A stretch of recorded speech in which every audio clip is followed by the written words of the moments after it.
Hi everyone and welcome back to the Pixel Forge podcast, episode 40. 40? Climbing. 40. It's crazy. We'll do something special for 50 maybe. Yeah, we'll figure out something to do. Good, I'm one of your hosts, Sean, here. My other co-host, Josh, Hello. as always. And every week we go through our business endeavors that we got going on.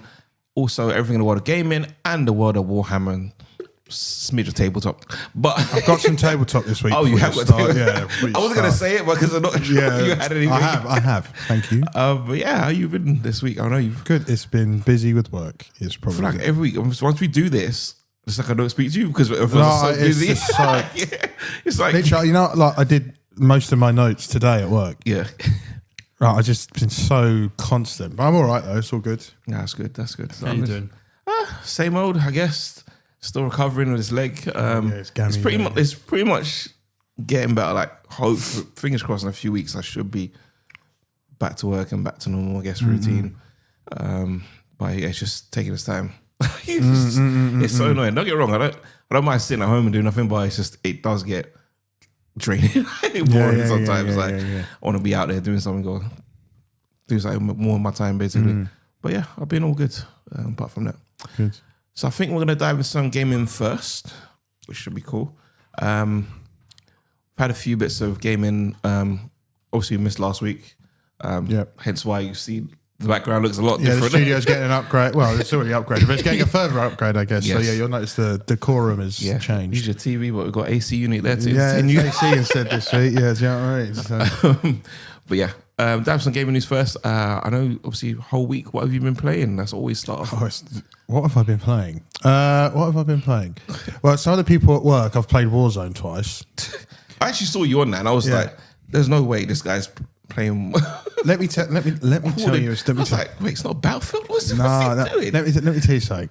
COD is so easy to play. Of course it is. It is unreal. So it's the old arcade game to just pick up and play it. Like I even changed all the settings and did all the all the same shit we did with Battlefield, right? Yeah. And I thought, okay, like with Battlefield, it takes you a few times to get comfy, mate. Straight away, I was capping people straight away. It's so like I say, it's super arcadey. Yeah, like, and then so we played 2 nights. I've played the first night we didn't get any wins, but I was like 14 to 19k kills, right? So it's fine. Last night we had 2 wins in a row. I'm like, no, this is crazy. I haven't played this game for months, and the second time I play, we get 2 wins in a row. Crazy. That's cool. So COD, and what else have I been playing? Oh, that Abiotic.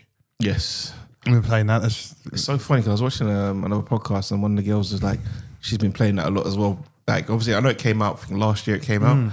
Yeah, I didn't realise it was a year old. Yeah, it was a year old. Yeah, completely slept on that. Can't believe it. She's been playing it as well, saying that she's near the end of the game, kind of thing. But yeah, but a lot of people have been playing it. I mean, hopefully I'll jump back on that again with you.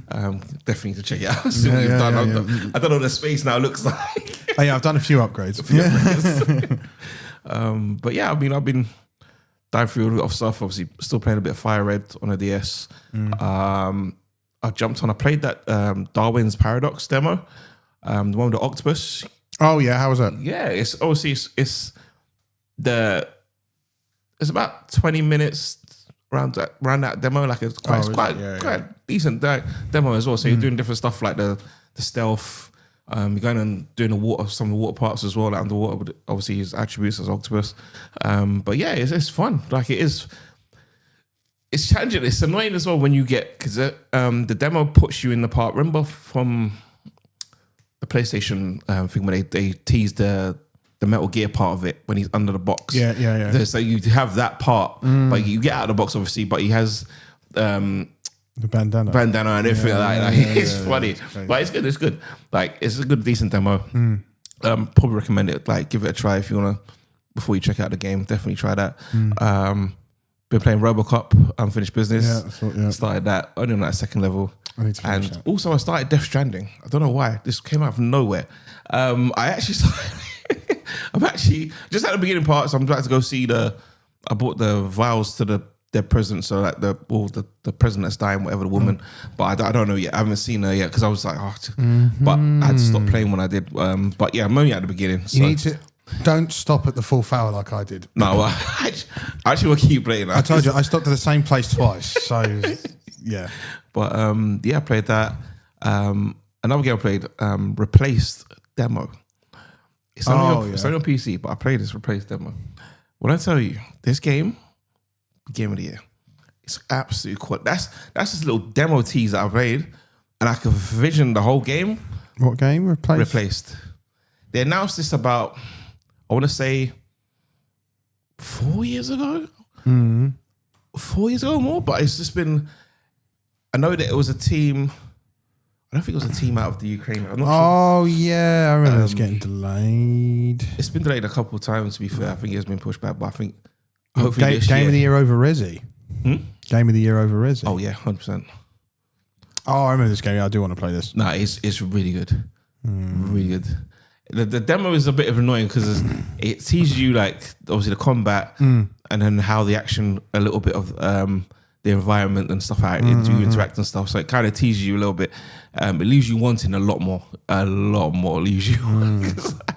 I want to definitely get my hands on that and play that when that comes out. Yeah, that's definitely something I want to play. But yeah, that's it. And obviously, I know it's been a week since we did an episode. And I know that you roll credits now on Requiem. You didn't roll credits last episode. No, you're right. Yeah, how is your experience now that you've run it? I don't think replaced it would beat it for Game of the Year. That's fine. I think Requiem is perfect. I emphasize again, perfect. It's a really good game.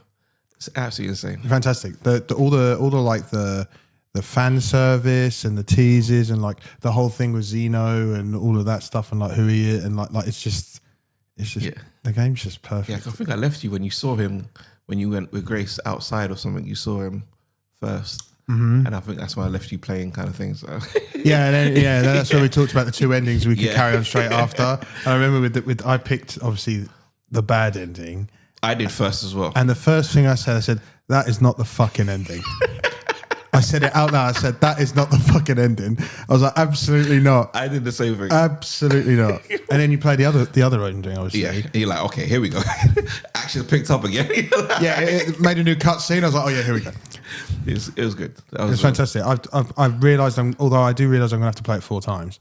Yeah, because I guffed. Unlock everything then. Yeah, I could have done it 3 times, but I guffed the secret, the voice, and that we were talking about before. I don't know if we talked about. I was talking about the the voice. Let the hear the what's the challenge called? The one with hearing the voice. Let the pair hear the voice or whatever it is. Yeah, it is basically what I was alluding to about having the girl and the voices. It was literally what I was alluding to. I don't know. I hope we talked about it in the episode, so I'm not mad. But what I was saying about her and listening to it and all of that is part of it. Okay, absolutely sussed it. Okay. Man, the game's so fucking that game's fantastic, honestly. Yeah, it's gonna be hard. I mean, as I say, we've got a lot of games still coming out this year, so hopefully we'll have a contender for Game of the Year, definitely. But as I say, that's definitely a strong one. Definitely a strong number one strong candidate right now. All right, let's dive into a bit of news. Let's go quickly what we got here. All right, I'm gonna start with the 2 kind of big ones. Obviously, we're just talking about Resident Evil 9. We might as well carry on talking about it. I guess in the first 5 days of launch, it hit 5 million in sales. It's on 6 now. It's on 6. I just wrote that as well. On now 6 weeks. They just said it's fastest selling COD. Crazy. And COD fastest selling Resi. Yeah, it's insane. And also on sales wise, Pokemon Pokepia hit 2.2 million copies sold as well. Which is have you got news about what's happening on it? No, what's happening on it? It's like super griefing. So basically, you can share a code to access other people's, like Animal Crossing. Yeah. But what's happening is once that code's public, anyone can join. Oh, wow. So what's happening is people are joining games and just grief it, like they're destroying end game worlds. That's bad. Yeah, so it's a bit of an epidemic for the game at the moment. And like I've seen stuff where like people are loading up these cannons and just firing them into people's stuff. So it's a bit. Oh, where do you share the code? Well, people just put it online. Yeah, come see my island. There's the code. Oh, they're doing. Okay, I thought it was like a public thing that you could see someone's code. Okay. No. If you put the code online, so I'm on Twitch right now. Oh, look, here's my code, guys. Come. Yeah, cooked, finished. You're getting swatted in Pokepedia. That's what. Do you know what I mean? It's crazy. Wow. Which is a shame because otherwise the game's been very well received. Yeah, it's been very well received. I mean, I don't see it. I don't see it still. I don't see it. I won't. I don't think I ever will because maybe because I don't play Animal Crossing, I don't play Minecraft as much, and I think that's why I'm out of touch with it. So I look at it, I'm thinking You need to give it a try. You said that about RPGs, and you played Clair Obscure. That's very true. Yeah, so I need to Switch 2 first, but that's another story. Exactly. I'm contemplating a Switch 2 now, actually. Yeah. But yeah, hopefully I'll get one. I'll try it out one day, or if I buy for Asia one day, she might. I might give it a try if she plays it. Another sad bit, or no, I guess sad bit of news. Highguard shut down. That's not so. That's the funniest. That's the funniest thing in the world. I knew you were going to say that. Again, I'm sure we talked about it. Yeah. I know numbers wasn't great. Like in the beginning, it was kind of okay, but then it literally dipped off like the hard. only reason the numbers are okay at the beginning is people checking it out, not because they were like, "Oh yeah, I want to play Highguard." I mean, that game was cooked out of the gate. As of the 12th of March, it's gone. It's gone. And I'm confident. I'm 100% confident. If that wasn't the last game at that show, it wouldn't have had the same problem. It's literally because it was made out to be this big thing. That's what's killed that game. I get it, but then it's like, as a community of players, like you shouldn't dismiss games like that. And then when people are fighting for games to play and understand they've got no games to play, but you're tanking studio, we talked about this before. It's insane. But that's another issue entirely. Making that game the last big reveal is what set it on a path of destruction. It doesn't matter. I don't think the last game doesn't even matter. The way it was announced, it does. If it was anything else. So what? Last year was obviously that game. The year before was the Naughty Dog game. So when that comes out, everyone going to tank it? No, because that's different. Because that's like a big thing. It doesn't matter. I think it's totally different. It doesn't matter. That's what I'm trying to say. It doesn't matter whose studio what. People didn't give the game a chance pretty much. That's what I feel like. It was cooked. It does. It's absolutely cooked. Seriously, I actually feel bad for the studio. Honestly, Wildlight Entertainment. Well, sorry guys. I played your game. How about that? I absolutely wouldn't touch I know you didn't. I played your game. But yeah, they've gone. Unfortunately, what do we have as well? Like last week, there was also we had GDC last week. Mm-hmm. There was a couple of, even the week before ending, there was a couple of like showcases. So Nintendo, Capcom did one presents.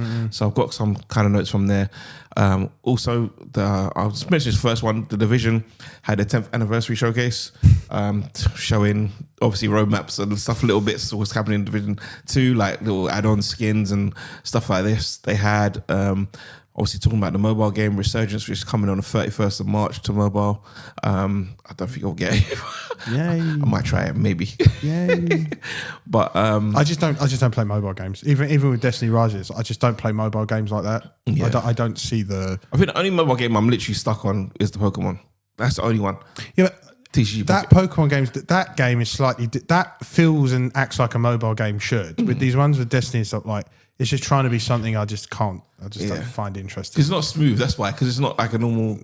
Traditional game that you play like on a console. Like even Pokemon Go was invented with mobile in mind. These games are like, we need to port our content to mobile. To mobile, yeah. That's what it is. Like the Division, we need to port Division to mobile, not this game is being developed with. You get what I mean? Yeah, yeah. So as I said, with that week we had obviously Indie World from Nintendo did indie show. So you had Danish Attack, which come out 17th of June.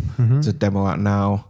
My Little Puppy on the 29th of May. Heaven Ho 2 coming out this summer. Moonlight 2, The Endless Vault 2026 as well, coming out on Switch 2. Yeah. I've been playing that as well. Yeah, I saw that. Yeah. Very good game. Very having fun with that game. Got a game called Voodoo coming summer. Mini Shoot Adventure, which is out now on Switch 2. It's on Xbox as well, came on Game Pass. It's that Zelda-like top-down game, but you're a ship. So it's like you're just flying around. It looks like, not Space Invaders, like, it's almost like, it's like a little ship just going around the world. Right, it looks like a Zelda game, but just with your ship. Midnight Walk, 26th of March. Game called Rockwood, which is like a side-scrolling brawler, coming only on Switch 2 as well, coming soon. Mixtape, 7th of May. Blighted, autumn. Dead Zone Rogue, which is sci-fi shooter, which is 17th of March, which is tomorrow actually, saying that. And obviously as well, they had at the end Blueprints, which comes to Switch, is out now, which is cool. Get it on handheld. That'll be pretty fun. What have we got? Capcom Presents as well. We had that another little showcase. It was very small. It was just showing off little things. So Pragmata showed another little video there, saying Amiibo come in. They pushed the date from the 29th of April now to the 17th of April. So Pragmata Amiibo. Yeah, there's a Diana Amiibo. Yeah. Hey, don't I was saying that they did. I've got the Knight Solaire one from Dark Souls, so fine. There you go. So that happened. You got Mega Man Star Force Legacy Collection, which come out 27th of March, and I got informed. Jamila told me this week, this Saturday, Leicester Square and the Razor Store, they're doing an event for it from 1 till 6. So I guess you get to play the game, some other goodies and prizes, maybe what they're doing. Okay. That should be cool. Mega Man Dual Overdrive as well should come out next year. And with that, they're doing contests where you as a fan get to design one of the bosses. Oh, wow. And they narrowed it down to 6. So they showed the 6 in the showcase there. So the developers will pick their best one. Coming up on the 22nd of March, Resident Evil celebrates its 30th anniversary. So there's new stuff happening in Universal Studios for it, new experience. Resident Evil 2 arcade machine, which is happening just in Japan. Yeah. That looked pretty cool. And obviously Concerts around the world as well, like for the stuff, for the game and stuff. Your game you're waiting for, Onimusha Way of the Sword, looked very cool. Another little deep trailer there, which was very good. Still no date on it, just says 2026. I know you're waiting. You're waiting. I'm kind of hoping that we get like the other Onimushas remastered before that comes out. That'd be cool. Because I've never played them, probably like finished them. One I played a hell of a lot of, but that's kind of the only one I had growing up. I never played 2 or 3. Yeah, so I had the first one of it. That was an original Xbox, wasn't it? Yeah, I had that one. I had it on PS. Okay. Yeah, I never really got into them properly. So no. I think I do want to go back and play them. Then you had to finish it off Street Fighter 6 with some new color sets and stuff, and Monster Hunter 3 stories. Yeah, that was it. To be fair, it was a decent little present. Didn't they announce some stuff for Resi 9 though? The Resi 9 stuff, that was separate from that. Oh, was it? The Resi 9 stuff you're talking about was, the new content. So they got the new story content for DLC for the game. And was it a new minigame? It was not a minigame, was it? Yeah, a new minigame. Minigame, yeah. Some new minigames coming. But that was separate, that wasn't on that showcase. But yeah, from that, there was an announcement, Lego come out with an announcement saying the Mario figure, like the whole new Mario set, which is coming. So it's getting its own proper treatment, which is going to be pretty cool. So that's coming next year. And I think my last bit of major news, Project Helix got announced. The new project from obviously Microsoft, the new box, which will... So obviously we had GDC last week. So a lot of the team were down there from Microsoft and stuff. So they were talking about this box. Well, not talking about the box, like obviously he's explaining things that will happen going forward. So we had a conference from Jason Ronald, the VP of Next Generation. He come out confirming that it will be obviously powered by custom AMD SoC with next gen ray tracing performance. So proper high end, I guess they're trying to push. Like a computer, yes. Yes. So, and they confirm obviously it does run Xbox and PC games, like you're saying, yeah. And obviously the week before that, Sony coming out saying we're taking our games off of PC. So they're dialing back that kind of strategy.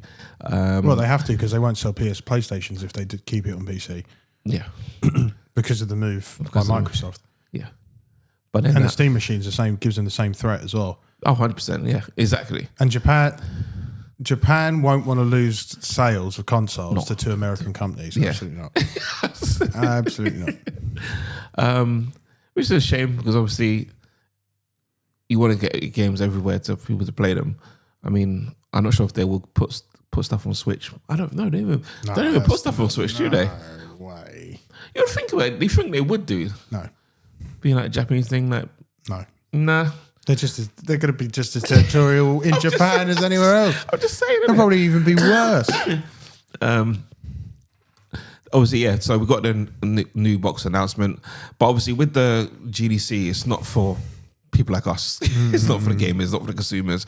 It's literally for the developers. So there's a lot of jargon here that I've got, like, that's not going to make any sense to probably any of us, unless you do know some bits about PC, I guess. But like talking about, obviously, it's co-signed for next generation of DirectX. Obviously, it's got the new next gen ray tracing performance capabilities. It's talking about built for next generation of neural rendering. Do you know what I mean? All this other that's AI. Technical jargon, like it's just like it's not for us. I mean, I watched some of the stuff and I'm like, I felt like I was in a classroom. Like I got confused. Like what was? I don't know what's he talking about half the stuff. So I'm like, I'll wait for it to drop and you just tell me whatever it does, and I'll be okay. I'll be okay with that. But yeah, so they said obviously the dev kits are coming out next year, 2027, early. The dev kits. Yeah. So we may get the console next year. So I'm thinking we may announce it this year, like at the end of the year, some point, like show it off, like what it looks like and stuff, and then next year, some point. End of the year is not characteristic. Well, you got the anniversary coming up, so you think they would show something. That would be strong for them, very strong, to show something at the end of this year. You got the anniversary. Yeah, that's true. Do you know what I mean? You're gonna put there's new Halo that you say coming. Multi-platform, who cares? But still, have that. That's what I'm saying. Like, I was going to say Gears. Guess what? Multi-platform, who cares? Nah, but this Gears, they could keep it. They could keep it in. They could just give them that one. I don't care if you just give them that one. That's not a problem. Keep the rest. And it's like now, obviously, with Forza, because it did so well. If Forza didn't do well, they would have, I would say, would have dragged that back. But because it done so well and held up their charts for God knows how long, now it's just, there you go. Gran Turismo. What? Trust me, it's insane. Like, they need to obviously, I think they need to rethink a couple of things, but it's tough because obviously they probably signed a lot of things in advance and stuff like that. So the next couple of games could go over there with this, that, and the other. It's like, it hurts me.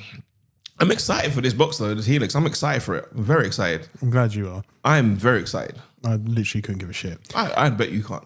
I'm so like, I'll put it right. You forget the one figure. It's gonna be the Helix. I absolutely couldn't care. It's just, there's the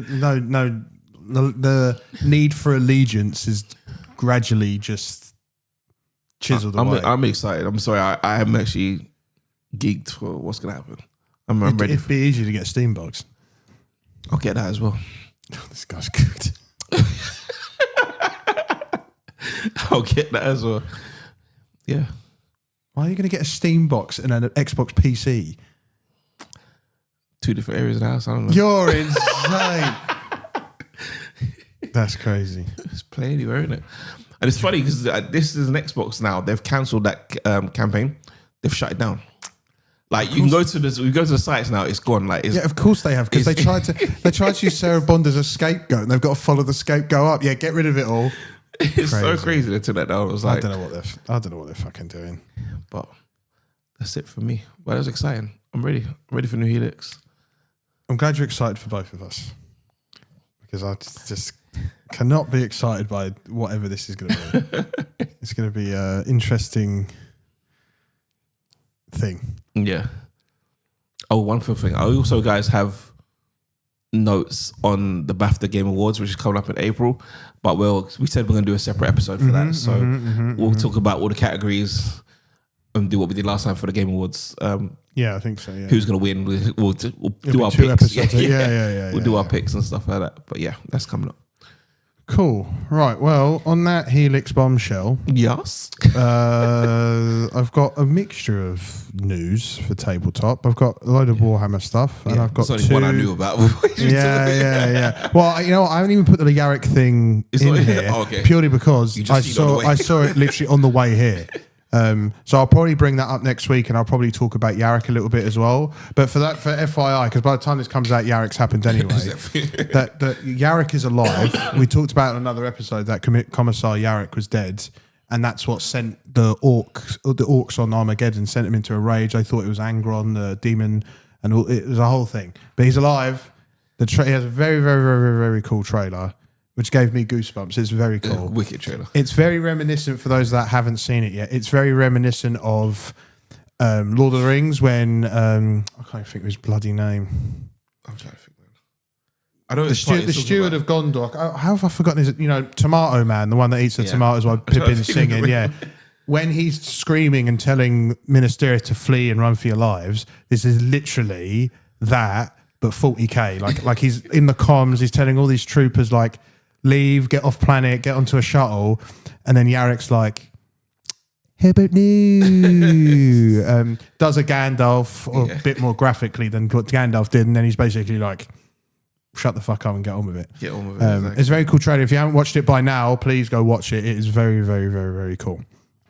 However, I've got news that I actually wrote about because, as I said, that came out this evening. And there's a few bits that I guess are older now, but I haven't had a chance to talk about. And then there's a couple of bits that I guess are new. And one of the things that I think we talked about, but I never talked about in the podcast, that involves Mantic Games. Something that I pre-ordered. Oh, okay. You'll also notice there's only one model. Is it a Funko Pop? It is a Funko Pop. It is a Funko Pop. There you go. Do you know which chapter it is from? That's a Space Wolf. Yeah. I can see you can see the. I won't go into it just yet.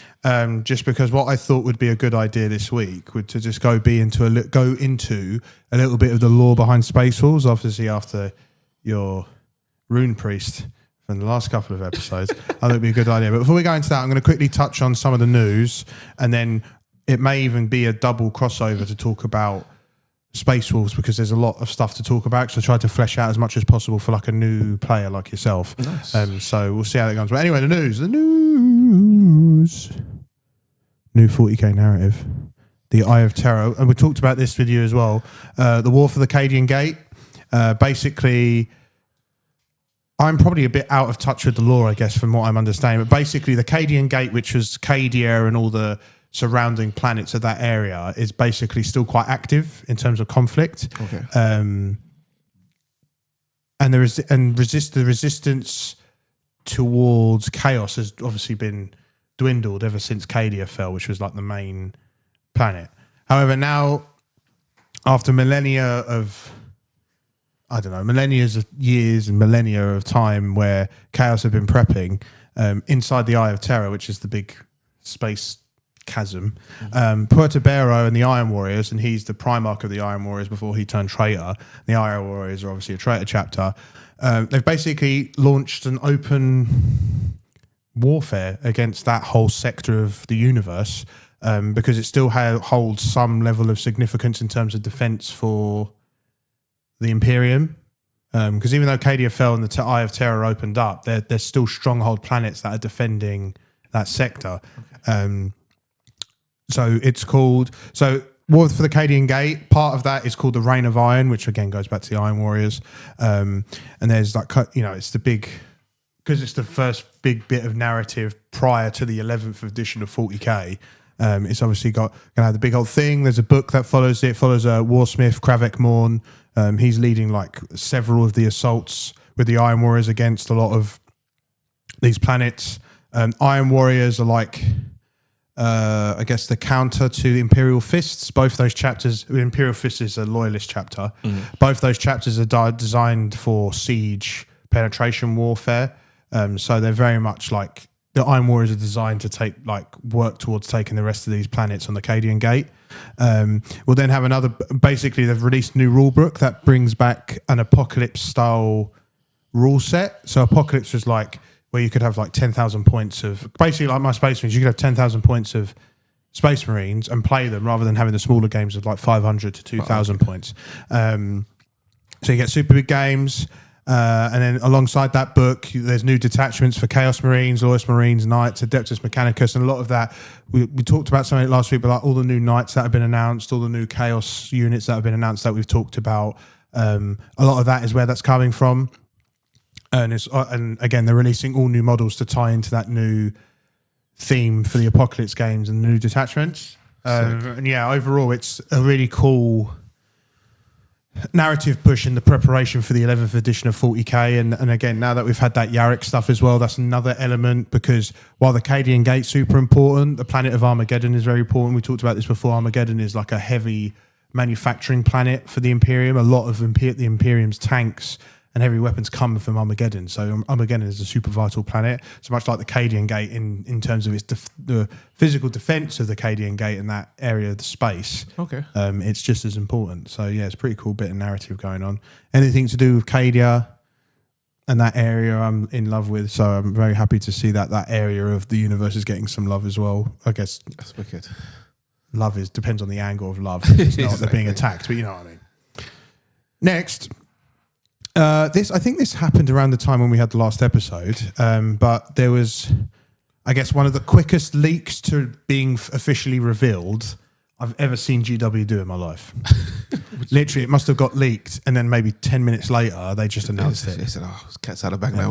Yeah, press that button. So they announced a new Orc War Boss. It's just a general. It's not a specifically named character. It's just a new war boss model. So I did see that. Yeah, you did see that. Yeah, that was leaked, and then about 20 minutes later, that's when they announced it. Yeah, and it's got everybody excited. I think it's a pretty cool looking model, to be honest. It looks fresh. There's a little squig. No, not squig. There's a Gretchen with it. There's a Gretchen with it as well, which I think a lot of people like. And like some people are changing it out, so they're getting rid of the Orc War Boss and making the Gretchen the boss.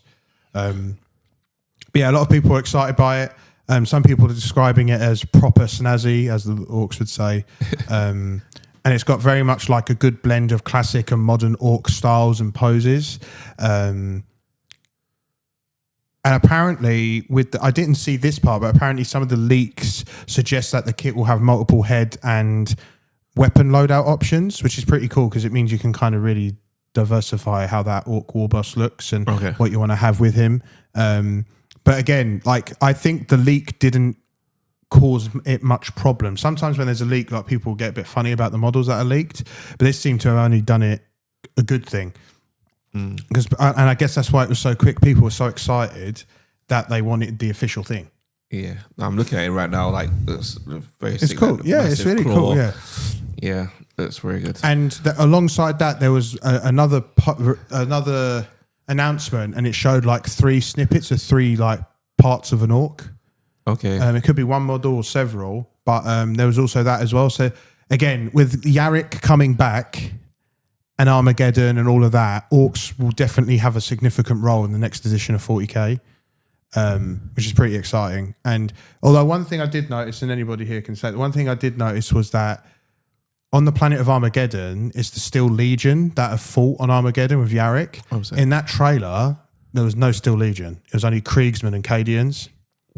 So either because usually with this sort of stuff, you think, oh, they're going to bring the Steel Legion back as a faction. They're either not doing that and just focusing on Krieg and Cadians, or they've not shown them off because they're going to either release a new set or do upgrade kits so that you can upgrade to Steel Legion. So that was a bit disappointing part of that, but as I said, that trailer was wicked, so it doesn't matter. But yeah, so that's the Orc War Boss. Last bit of 40k news before I move into the non-40k stuff. There's a new Warhammer magazine. You've probably seen it. You have seen it. You keep telling me about it. Spearhead. Oh, yes. Yeah, now I remember this. Yeah. Oh, yeah, that's the one. I've seen it ever like 50 million times on TV. Jesus Christ. Issue 1 for $2.99. So, yeah. I bought one, by the way.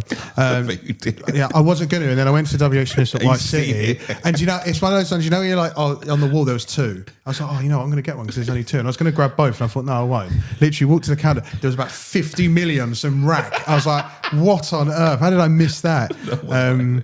So Games Workshop obviously partnered up with Hatchet Partworks again to do another, this is like, there must be like a 6th magazine run with Hatchet now. Like they're really, they've got, and a lot of the stuff that you get in it is like some of those magazine sets is older stuff that they're not using anymore. And so like the previous Age of Sigmar magazine, a lot of the stuff I got from that was all the legends, like the stuff that you can't really use anymore. So like the stuff in this magazine is all going to be new stuff, like the modern sculpts and stuff. So it's good if you want to get into Age of Sigmar. The magazine is the best way to do it if you really wanted to get into fantasy. What's the first? What character are you on the first one? You get one Stormcast Eternal. I can't remember his name, but it's a character, and then you get 2 Skaven models. And then across that you'll then also have. There's 12 armies you'll get, 12 spearheads. So much like Combat Patrol, you get several combat patrols. Yeah. You're going to get several spearheads, which is basically, we talked about before, Combat Patrol for Age of Sigmar. Yeah. And you'll get different things. So that you'll get all 4 Grand Alliance armies. So that, like Stormcast Eternals, Cities of Sigmar, Elves, and all of that stuff. Then you'll get Soulblight Gravelords, which is the undead, Seraphon and Maggotkin. So that's like the dinosaur-looking guys, and the I guess the Maggotkin are kind of like the not Death Guard, what's it called? Like Death Guard type of stuff, and then Gloomspike Gits are like goblins and stuff like that. It's the easiest thing. So yeah, it's a pretty cool set. You get a premium subscription as well if you want it, and that gets you like extra bits of kit as well. I wouldn't mind the Stormcast Eternal premium kit because it's like a guy on a dragon, basically. Yeah. But yeah, it's available now. You can get a hold of it now. Issue 1's been out, must have been out, it would have been out 2 weeks at this point. Yeah, I feel like it has, yeah. Yeah. So yeah, that's a pretty cool thing. I shout about them. Other than, I see a lot of people have issues with Hatchet's deliveries, but in all honesty, I've not really had a problem with Hatchet, and I've always been pretty good. If it's like your local shop like you've got there, you can if you have when you go to your local shop, it should go to your local shop. You can ask, I guess, if you can ask them to do the run.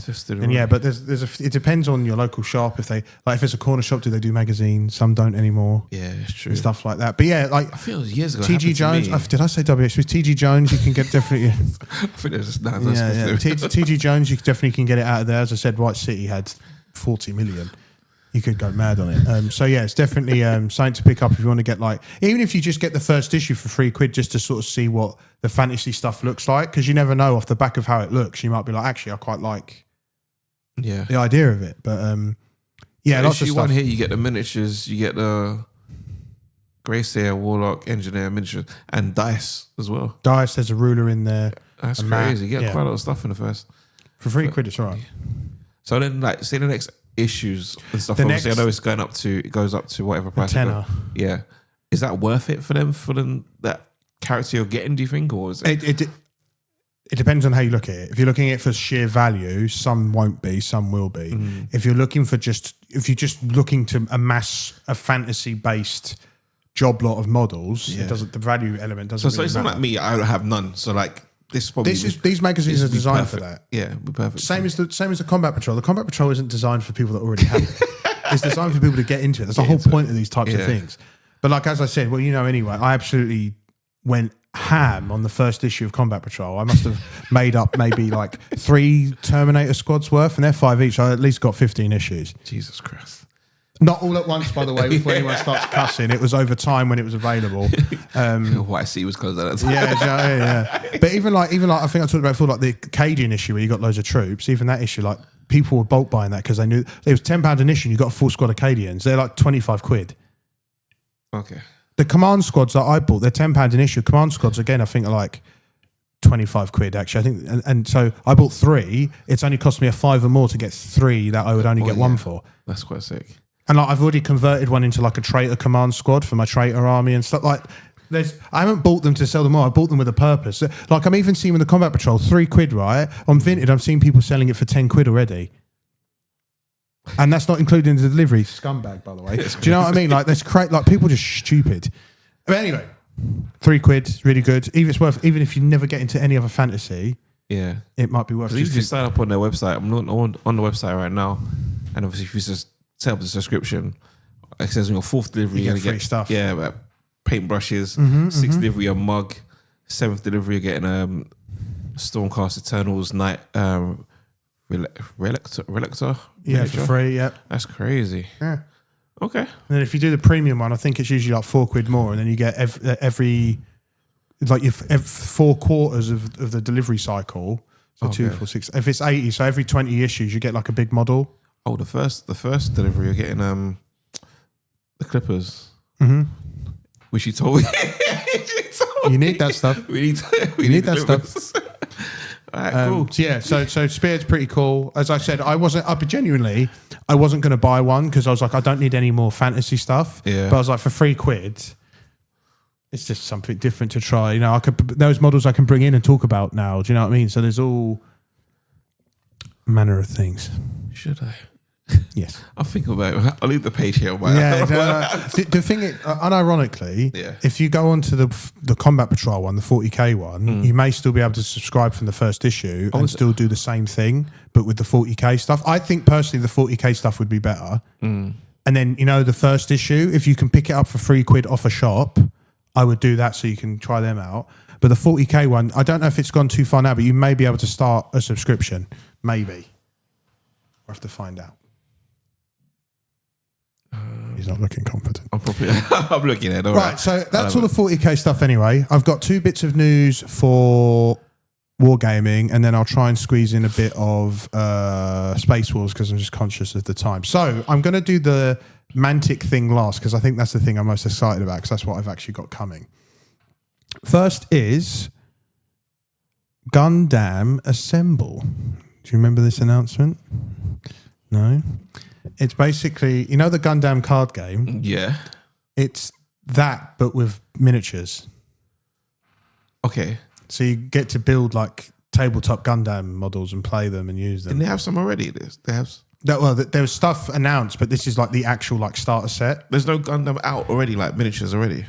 There's Gundam, yes, but this is like an actual tabletop game. That's what I'm saying. Wasn't there a tabletop game before? No. I thought there was. No, it's all just models. Oh. So I thought it was a game already. No.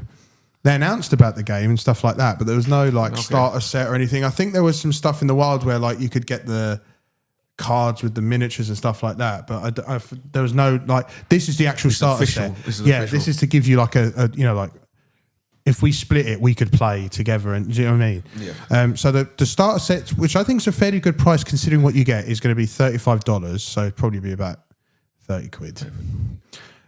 You get 6 miniatures. You get an RX-78-2, Charles Zaku 2, Wing Zero EW, Epion, Barbatus Lupus Rex, and Vidar, which are all different character mobile suits. It comes with unit cards, tactic cards, maps, dice, terrain, tokens, a handbook. You get a reference sheet as well, which is always handy. I mean, it's designed to be like a short, quick VV3 game. Okay. So as I said, like if me and you went halves on it, we'd pick the 3 we want each, and then you can play it and stuff like that, right? Each suit and so some of the gameplays, like each suit has an ability that's uniquely tied to it, and it's based from the lore as well of Gundam. It has some of the scenarios are a mixture of classic Gundam scenarios from the animes, or there's also going to be original missions as well. Okay. Terrain and positioning matter because I think it's a hex grid, so it's quite important about where your models are, what weapons and equipment they have, and obviously the miniatures require assembly and painting, staying obviously traditional to Gunpla, which is obviously making Gundam models from scratch. Yeah. From this, Bandai are obviously planning to make multiple launches, have multiple sets like any other tabletop game when someone's trying to push something out like that. They're looking to do monthly expansions, which I think is a bit of a tall order, to be honest.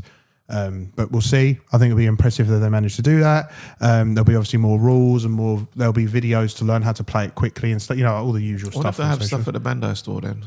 Probably. In Camden. Probably. Remember, that is a pop-up, so if this doesn't come out, when does that pop-up finish? What do you mean? The Gunpla store in Camden's a pop-up. I know, but they could keep up. I don't know. I know obviously they have the...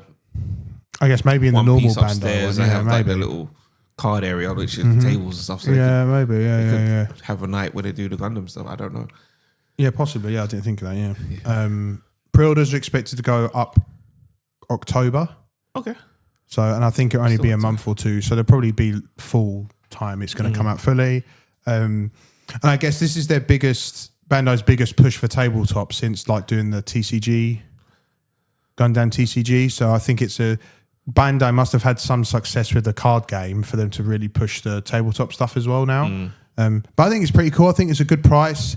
If you're not if you want to get into Gundam, but you don't know how confident you are building the full Gundam kits the Gunpla kits, this is a good way to get into it. There's small scale tabletop miniatures. If you just want to buy it for that, you can do that as well. So I guess that's an option there to follow as well. Lastly, for the news, remember Reach. Do you remember that slogan? Do you remember where that's from? Remember Reach. Remember Reach. Oh, Halo. Like, Yes. Yeah, it was like, I was like, you trying to trick me? No. Mantic Games announced the newest expansion for Halo Flashpoint, which is Heroes of Reach. I actually saw this. It comes with the entirety of Noble Team. Yeah. Obviously. I saw that. I already pre-ordered it. I know you did. As soon as I saw it, I pre-ordered I figured that. I shouldn't have done if it. If I was laying eyes on it, I figured that you've already put cash towards it or something. I shouldn't have, but I did. I thought, to be honest, I thought we were done for a little while with the ODST stuff. And then they dropped this shit. Yeah. So I can do this for a week. Don't worry. No, yeah. Fine. Trust me. So obviously it's the entirety of Noble Team, special miniatures as well, like the unique poses and stuff. Lots of detail that always has come with Halo Flashpoint. To actually use them, you do require the starter set for Halo Flashpoint, which is like most tabletop games. You need at least one of the main boxes to obviously utilize that team as well, because this is just an team expansion, not like a new box set like the ODST stuff or the Banished and stuff like that. Along with this, you also get, and I think it's part of a pre-order thing, but you actually get a premium mat. Yes, I saw themed off Halo Reach as well. Yep. I also got, which I forgot to put in. I also got a scenery pack that is from that as well. So there's all that I've got everything that was newly announced. I slapped it on the basket. Yeah, absolutely. I think it's really cool. I knew I had an inkling that we were going to get more stuff, and there was teasing Spartans and stuff like that. So I'm happy it's Noble Team. I think Halo Reach is still my favourite Halo of all of them, just overall. So it's really cool to see that, and very exciting. I'm looking forward to getting hold of those models soon. Can't wait. And that'll be April. I'll get hold of them, so I'll probably even bring that kit in and talk about Noble Team and Halo Reach once I get those models in. I think it'll be a cool one to do. Yeah, that's all the news. I guess now we can move on to 3 models, but it's not 3 models. It's one pop figure that's not even a tabletop miniature, which is Mr. Space Wolf. Indeed. I bought all of they did release 4 pop figures for Warhammer. They're technically 5, but it's 4 pop figures. I didn't get the 5th one because it was an expensive GW exclusive. It's not wrapped in gold. No, I don't. You don't like to do ones that are gold plated and. Unironically, it was a grey one for you to paint, like as if it was a miniature. Oh, that'd be sick. Yeah, no, it even says DIY for you to paint that. That actually would be sick. Yeah, but I never got around to getting it. I wish I had. So Space Wolves, obviously we know it's Sean's favourite. We know he's already started his journey with that. Space Wolves. The chapter itself comes from the frozen planet of Fenris, which, if I remember correctly, those planets that the chapters are from are also where their Primarchs were originally found when they were technically lost in the lore, but that's something else we'll get into another time. Space Wolves are the original 6th Legion when you go back to pre-Horus Heresy and stuff like that. Okay. Their Primarch is Lehman Russ. You may have heard me say that talking about the tank. I've heard it, but that's also their Primarch. He was basically raised by wolves before he was found. Again, is it a long way to explain it because of the lore, but all the Primarchs get lost. They get found again in all different types of scenarios. And as I said, he was found by being raised by wolves. Now, what makes the Space Wolves unique? I hear you, none of you ask because I can't hear you.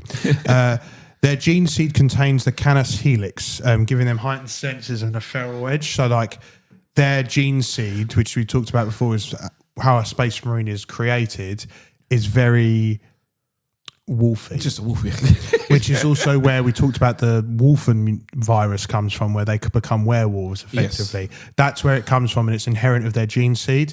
So that's why you're only typically going to see that with Space Wolves. They also follow traditions instead of the Codex Astartes. So again, the Codex Astartes is a book of rules. They don't follow that. They just follow traditions, which is basically following the Codex, but Norse-y. So like captains are wolf lords, librarians are rune priests, as you know now, chaplains are wolf priests, companies are called great companies instead of companies. And it's all inspired by Norse sagas and mythology, oaths, storytelling, heroic deeds and all that stuff. It's all very Norse. You can tell from that anyway. So that's what makes them unique. They have that Norse Viking werewolfy descent. Their main, their proficiency is close quarters combat. Again, much like a werewolf, werewolves are melee focused traditionally more than anything. Even the pot figure, he has a pistol and an axe. Yeah, close combat. They tend to work in packs, so their squad tactics are really, really tight and strong. And they tend to charge together. Again, if you think of like a wolf pack, that's exactly how they operate. And then you even have stuff like Thunderwolf Cavalry, where they basically ride wolves into battle. It's fucking cool as shit. And yeah, so they fight like predators and hunters rather than like just typical like Space Marine troopers, soldiers. Okay. So yeah, their fighting skills kind of again match the law descent that they have as well. And I guess some key units to know are you have Grey Hunters, which are like their balanced core troops. Blood Claws, which are like their up-and-coming young Space Marines. They're probably only just recently past their founding. Rookie stages. Yeah, they've only just passed their founding. Then you have Wolf Guard, which are elite veterans. They tend to protect high-ranking Space Marines. Yeah. Wolfen, which is the werewolf shock troopers as well, so that we talked about the mutation, and then you have Bjorn the Fell-Handed, which is a legendary dreadnought. Again, they still have yeah, right. So he's pretty cool as well. And they obviously have dreadnoughts, and they're ordained with all space wolfy stuff as well. The Murder Fang looks crazy as well. Yeah. And I guess the biggest thing with Space Wolves is they've got a lot of appeal. They've got like that Norse heroism. Some people like the werewolf edge. People like wolves in that universe. They like the way they look, space. Much like the wolf, they're very loyal. No wonder they're still loyalists. They're one of the bigger loyalists of all of the chapters that you get just in general. But yeah, I think that's probably why Space Wolves are so super popular. If like one of them, like you say, turn into the wolf, like morph into the wolf, would they recognize the pack that they was in before, or would they just go off and do the right thing? Yeah, I think so. I don't think that makes sense. It's a good question. I don't think they would. I don't think it's like total bloodthirst rage. Yeah, but they're definitely more hyper aggressive. They're kind of like like when Bruce Banner turns into the Hulk. Yeah, he's got some level of rationale. But if he wants to fuck shit up, he will just do it. Okay, cool. So yeah, you don't really want to get in the way of a wolf and when they hit a target. Do you know what I mean? That's cool. I mean, other things like the Rune Priests and the Warp. So again, unlike other chapters, obviously most chapters where they can use psychic abilities that derive from the Warp, but Space Wolves use Warp powers, psychic powers, but they kind of frame it as like mystic Norse powers. So like the runes that they use, if they call in storms, they say that's magic they're using rather than the Warp. The Will of Fenris is all like mythological and magically. They don't really like to call it. They don't really like to call it anything else. Same as like their librarians. I said the librarians. They're what do we call it? They're rune priests. They treat it like they don't really treat it like they're using the Warp. They treat it like they're using shaman style magic and conjuring things through runes and stuff like that. So they're not really, and actually, last thing I'll talk about is obviously the Curse of the Wolfen that you asked about as well. Yes. So obviously the Canis Helix, their gene seed, they can mutate them into Wolfen. They become feral wolf-like monsters. So again, they're werewolves. And it's kind of like a blessing and a curse at the same time because they're one of the most terrifying units to have on the battlefield for Space Wolves. But the story is quite tragic because it's a genetic inheritance. Like they can't help it. So the Space Wolves actually do a lot to protect them rather than like some chapters might see them as abominations. The Space Wolves themselves still see them as brothers, so they still want to protect them and keep them in line and stuff like that. So like I said, they while they're still monsters, they do try to treat them the same. So the Wolfen Curse is pretty interesting. It's much like the Blood Angels as well. Blood Angels have the Red Rage, which is basically derived from when their Primarch was killed during the Horus Heresy. Spoiler alert, by the way. When their Primarch was killed during the Horus Heresy, it basically had manifested this rage, and it's similar to the Wolfen thing, where like it's just like a vampiric rage, like they're just bloodthirsty. They just want to murderize everything. So there's that as well. Crazy. Yeah, I think that's everything for the Space Wolves. I've got some other bits here, but if we need to dive into it again, I think I'll do it in another episode. But yeah, Space Wolves. I like the Space Wolves. They were pretty pivotal in the defense of Cadia before it fell. So I have a soft spot for Space Wolves. Hence why I want to do a 30k Space Wolf army. And I'm pretty sure during the defense of Cadia, to Zinch the library. I think we talked about the Necron that has like this massive library of stuff. He unleashed like a 30k, I'm sure it was a 30k Space Wolf Legion that he had frozen in time. Oh wow. He literally, to try and save Cadia, he literally unleashed that Legion. Crazy. Yeah, like it's all sorts of Cadia was insane. But yes, that's it for me. That's everything I've got. That's cool. It's been a jam-packed episode. Yes, there's a lot to talk about. I love it. Hopefully we'll be back to normal next week again. But yeah, thanks guys for listening. We appreciate everyone listening. Be sure to follow us on Spotify. Give us a follow on there. Give us a huge likes, stars, bump it up, 5 stars, everything. On YouTube, Pixel Forge Plays on YouTube. Make sure to subscribe to the channel there. Every week as well, we put the videos out. On Twitch as well, we are on Twitch, but we haven't been streaming for a while. But I may come back very soon as well. Pixel Forge podcast on there as well. But yeah, follow yourself on Starline Forge for any miniature figures. I know kind of maybe gearing up soon for Salute and stuff. Yep.